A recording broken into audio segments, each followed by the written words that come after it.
तो परमात्मा कहते हैं कि भगत का जो वर्तमान समय होता है वो विष तुल्य होता है, जहर के समान। भगत का जो वर्तमान होता है वो जहर समान होता है, विष के तुल्य होता है।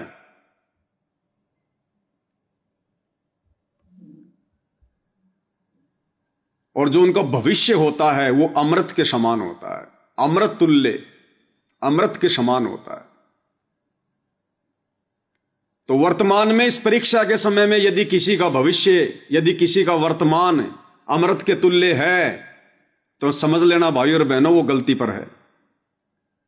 और आने वाले समय में उसका भविष्य, उसका जीवन जहर समान होगा। और वर्तमान में जिसका समय जहर के समान है, अगर वो मर्यादा में रहा, दृढ़ रहा, भक्ति नहीं छोड़ी, तो उसका भविष्य अमृत के समान होगा, अमृत के समान, अमृत के समान।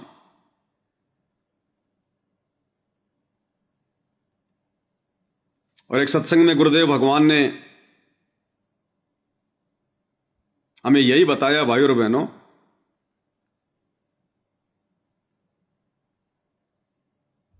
इस सत्संग में पूज्य गुरुदेव भगवान ने बताया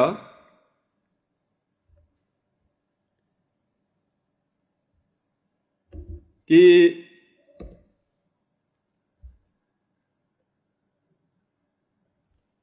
यहां आश्रम में भी आते हैं, नाम उपदेश भी ले रखा है, गले में लॉकेट भी डाल रखा है, रक्षा सूत्र भी बांध रखा है, और यहां आकर चोरियां करते हैं, बकवाद करते हैं। और ऐसे निकम्मे आदमी जब बाहर कहीं एक्सीडेंट में मरते हैं तो लोग तो ये कहेंगे भाई ये तो बाबा रामपाल का चेला है, देखो लॉकेट भी वही है, रक्षा सूत्र भी वही है, ये तो बाबा रामपाल का चेला है। लेकिन गुरुदेव ने बताया बाबा रामपाल का नहीं, वो तो काल का चेला है, काल का चेला। ऐसी निकम्मी आत्मा अपना खुद का भी भविष्य बर्बाद करती हैं और संतों को भी बदनाम करती हैं। तो ये उन निकम्मी आत्माओं में से हैं ये सतलोक आश्रम वाले वर्तमान में, जो मनमुखी रूप से इस परीक्षा के समय में अपनी मनमानियां कर रहे हैं, भगतों के साथ में गुंडागर्दी कर रहे हैं, भगत बनने का दिखावा कर रहे हैं। एक तरफ तो पाठ कर रहे हैं और दूसरी तरफ बेचारे भक्तों को ये लात घूसों से मार रहे हैं, साजिशें रचते हैं, षड्यंत्र करते हैं ये परमात्मा के बच्चों के खिलाफ। तो ये काल के भगत है, काल के भगत। संत रामपाल जी की तो केवल नाम के भगत है, नाम के। तो आने वाले समय में भाई और बहनों इनके साथ में क्या बनेगी ये तो इनके कर्म डिसाइड करेंगे, ये तो परमात्मा का भक्ति विधान डिसाइड करेगा। लेकिन आप और हम ऐसी गलती ना कर बैठे निकट भविष्य में, इसके लिए परमात्मा ने हमें 30 वर्षों से अनमोल ज्ञान दिया। और उसके बाद फिर परमात्मा ने साध संगतियां शुरू करवाई ताकि आत्माएं अपने गुरुदेव भगवान के विधान से परिचित रहें, भक्ति मार्ग पर आंख खोल के चलें, ज्ञान को आधार बनाकर चलें। ये गुरु जी के बेटा बेटी को देखकर चलने का मार्ग नहीं है, ये किसी कोऑर्डिनेटर को देखकर चलने का मार्ग नहीं है, ये भेड़ चाल में देखा देखी में चलने का मार्ग नहीं है। बहुत बड़ा धोखा खा जाएंगे। आज तो छोटी सी बात होगी, लेकिन जब युगों युगों गधे कुत्ते सुअर बनकर कष्ट उठाएंगे या मनुष्य जन्म प्राप्त करके भी दुनिया भर के कष्ट उठाएंगे, कभी एक्सीडेंट में हाथ कटेगा, कभी पैर कटेगा, कभी भयंकर रोग लगेगा, कभी बेटा मरेगा, कभी बेटी मरेगी, तो ये बहुत भयंकर आफत उस समय फिर हमने मोल ले ली होगी, बहुत भयंकर। इसलिए गुरुदेव भगवान ने रजा बख्शी है आप और हम सभी भाई बहनों पर। परमेश्वर ने अपने विशेष आशीर्वाद से साथ संगतियां शुरू करवाई है ताकि हम गुरुदेव भगवान के सत्संगों को गहराई से समझकर उनके विधान के अनुसार चलें और अपनी जो मनमुखी सोच है, मनमुखी धारणा है, उसको हम त्याग दें और समय रहते अपनी तमाम गलतियों की गुरुदेव भगवान से नाक रगड़ रगड़ के क्षमा याचना कर लें और ऐसे निकम्मे भक्तों की कुसंगति से बचें जिन निकम्मे भक्तों की भूमिका गुरुदेव का कलयुगी बेटा बेटी भाई बंधु रिश्तेदार ये कोऑर्डिनेटर चांद राठी जैसे बसंत सैनी जैसे, ये तो खाली दो नाम है, इनके जैसे तो सैकड़ों भरे सैकड़ों। उनका केवल यही काम है बस। जैसे बाउंसर नहीं होते हैं, ये क्लबों के बाहर होटलों के बाहर काले काले कपड़े पहन के वो बाउंसर खड़े रहते हैं, उनका यही काम होता है और कुछ काम नहीं होता। खाओ पियो और जब कभी तुम्हारे को मारपीट का आदेश मिले तो मारपीट करो,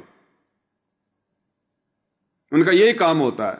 तो इन आश्रमों में 10 20 50 तो ऐसे गुंडे बैठे रहते हैं, बस वो खाओ पियो मौज मस्ती करो और जब किसी को मारने पीटने का आदेश हो तो बस वो काम करो, उनका यही काम होता है।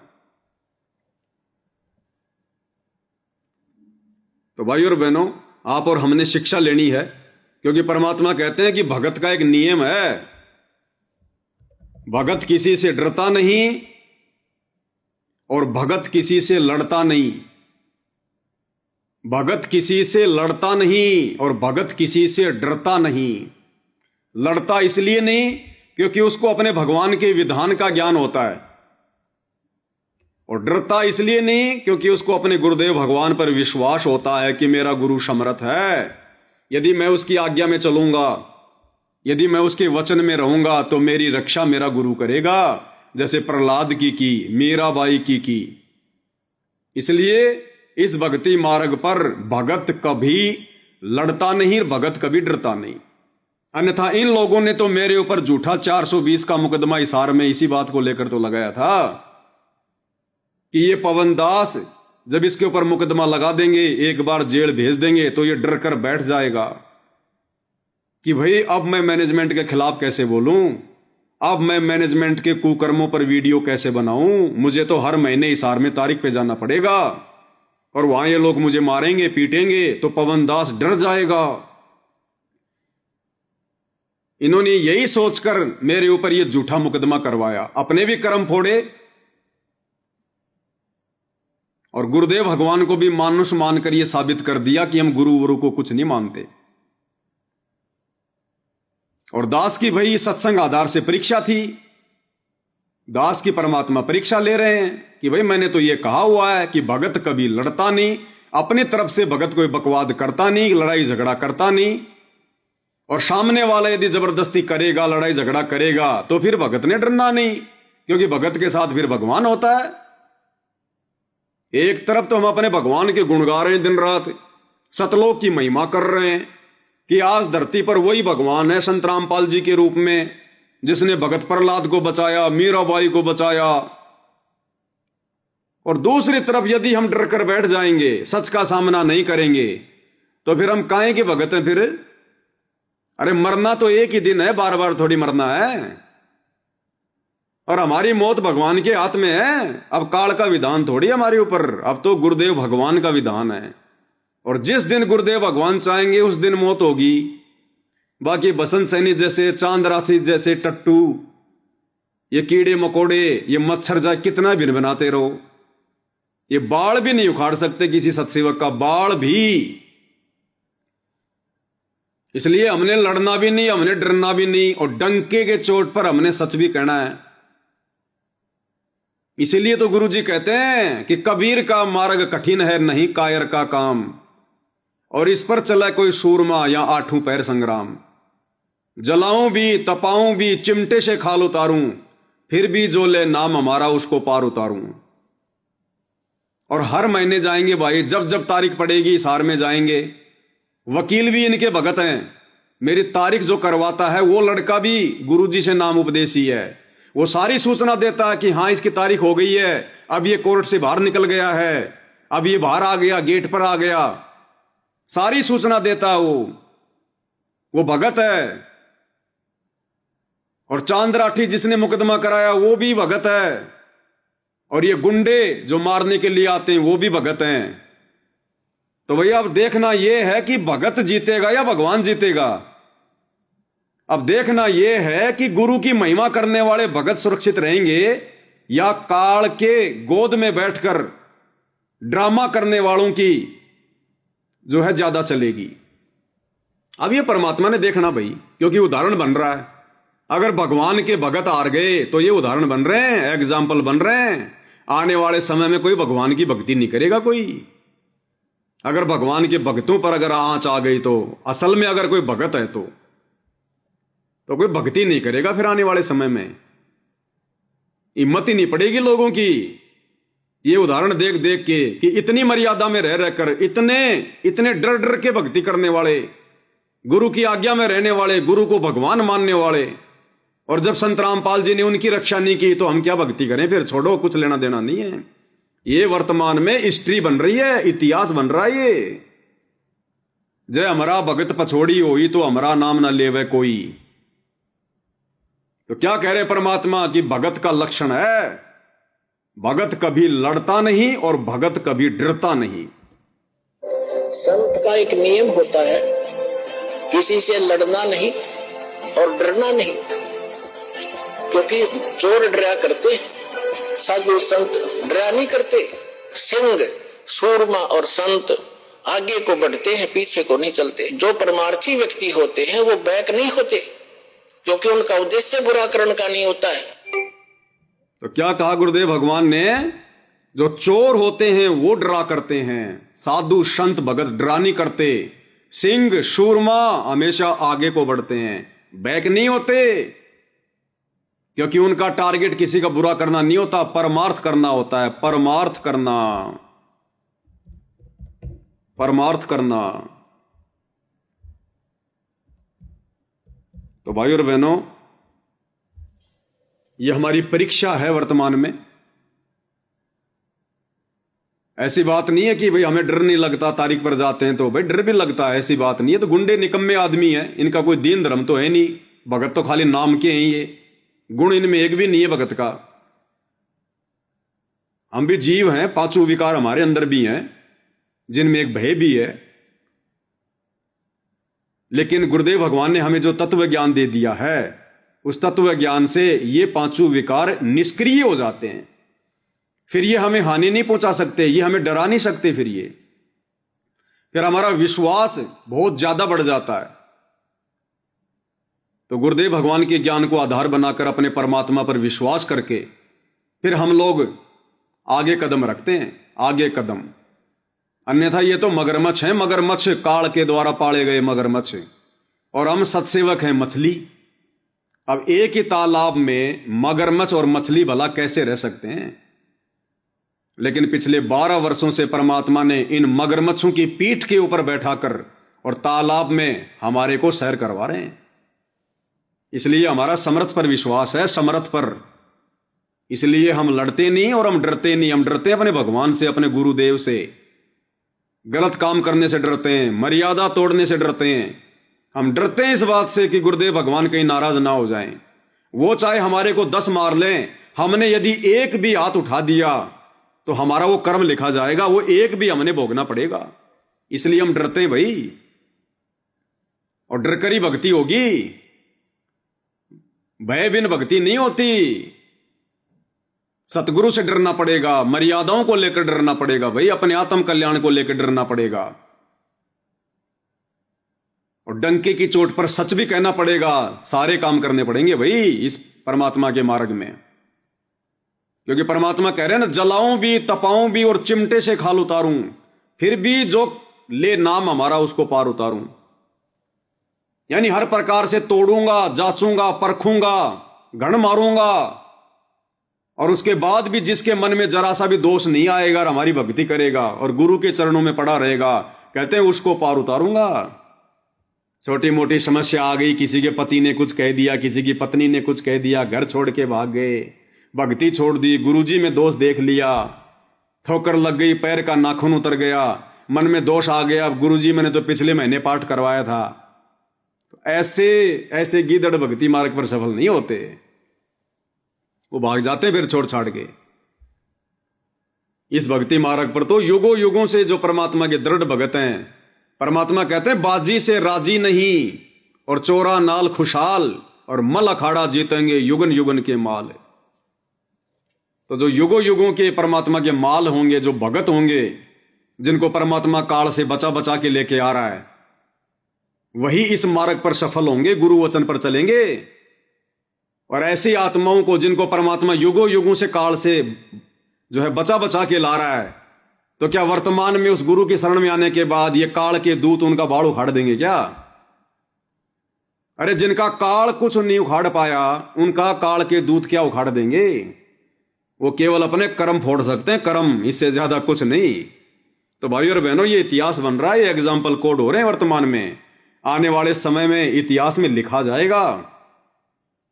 ये 2022 की परीक्षा, कितने लोग इस परीक्षा से आउट हो गए। इस मिशन में उन्होंने सहयोग करना चाहिए था बढ़ चढ़ के। और अगर साथ संगति में कोई गलती थी, जिस कारण से अगर वो साथ संगति से गए, तो फिर उन्होंने आश्रमों में नहीं जाना चाहिए था। अगर साथ संगतियों में कोई गलती थी तो फिर उन्होंने आश्रमों में नहीं जाना चाहिए था, क्योंकि पहले वो आश्रमों को देख कर ही तो साथ संगति से जुड़े थे। लेकिन वो गलतियां देख कर नहीं गए, कोई काल का झोल था, समझ नहीं पाए, उस परीक्षा को समझ नहीं पाए। इस परमात्मा के सत मिशन में कदम से कदम बढ़ा के साथ चलना चाहिए था। अभी भी मौका है। जो भाई बहन अभी भी साथ संगति से हट चुके हैं, और अभी भी वो, क्योंकि उन्हें पता है कि उन आश्रमों में क्या हो रहा है, साथ संगति के वीडियो देखने के बाद आप ये नहीं कह सकते कि हमें सच का नहीं पता। और तुम्हारी आंखों के सामने जब से तुम साथ संगति से हटे हो 2022 से, उसके बाद तो इन आश्रम वालों ने कितने कुकर्म किए हैं, बड़े बड़े कुकर्म। और उसके बावजूद भी अगर तुम आंखों पर काली पट्टी बांध के बैठे हुए हो और साथ संगतियों को तुम जो है वो दोषी ठहरा रहे हो, आने वाले समय में बक्कल उतरेगा, बक्कल। ये दास कोई मूर्ख नहीं है जो आए दिन तुम्हारे से माफी मांगता है कि कान पकड़ के माफी मांग रहा हूं भाई, मेरी गलती हो गई, मेरी गलती हो गई। निर्दोष होने के बाद भी तुम लोगों से बार बार माफी मांग रहा हूं सार्वजनिक तौर पर, ताकि तुम लोग आ जाओ कम से कम ये सोचकर कि भाई चलो उस पवन दास ने कान पकड़ के माफी मांग ली, उस पवन दास ने अपनी गलती स्वीकार कर ली। ये परमात्मा की तुम्हारे ऊपर कोई रजा है, कोई रहम है ये, जो परमात्मा इस दास से निर्दोष होने के बावजूद भी माफी मंगवा रहे हैं, ताकि आप लोग ये सोचकर ही वापस साथ संगति में आ जाओ। उन आश्रमों से अपना नाता तोड़ दो, मर्यादाओं में रह के भक्ति कर लो, नहीं तो बक्कल उतरेगा तुम्हारे पास में। बोलने को कल को शब्द नहीं होगा। परमात्मा कह देंगे अगर इस पवन दास ने कोई गलती की थी तो पवन दास ने तो बार बार कान पकड़ के माफी मांगी थी, फिर तुम क्यों नहीं आए वापस? क्या माफ करना भगत का गुण नहीं है क्या? तुम बड़े बन गए क्या? जब तुम्हारा भगवान माफ कर सकता है तो तुम अपने भगत भाई को माफ नहीं कर सकते? और फिर भी अगर ये गुग्गू बन के बैठे रहोगे ना, बक्कल उतरेगा, बक्कल, ध्यान रख लेना।